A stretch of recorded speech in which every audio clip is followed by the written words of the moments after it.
আপনাদের কাছে একটা কথা বলা, আপনারা এলাকার একজন প্রতিনিধি বানান কি জন্য জানেন?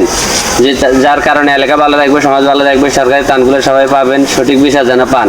এরকম একটা কথা বলেছেন আমাদের 2 নং রাজাপুর ইউনিয়নের বিএনপি যুগ্ম আহ্বায়ক জামাল উদ্দিন জামাল ভাই। ওনার কথাগুলো শুনুন, শুনলে বুঝবেন 500 টাকার বিনিময়ে আপনার মূল্যবান ভোটটা বিক্রি করে 5 বছরের জন্য কানবেন না। শুনুন কথাগুলো। এখানে যদি 2 টাকা জিনিস আনে, আমার যদি আমি একটা কোনো কিছু 19 টাকা বেশি, এটা আমার জন্য হারাম।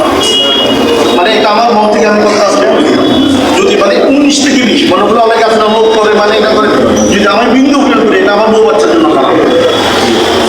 মানে আমি আপনাদের জিনিস আপনার দিয়ে পৌঁছাই দেবো। দেখেন ওই দিন আমি কাজ পাইছি মনে হয় 160টা মিনিট, আমি সবাইকে দিবার পরে আমি 9 বস্তা সেলফি, আমি দুবাই স্টোর থেকে 9 বস্তা সেলফি নিয়ে আনি, আমি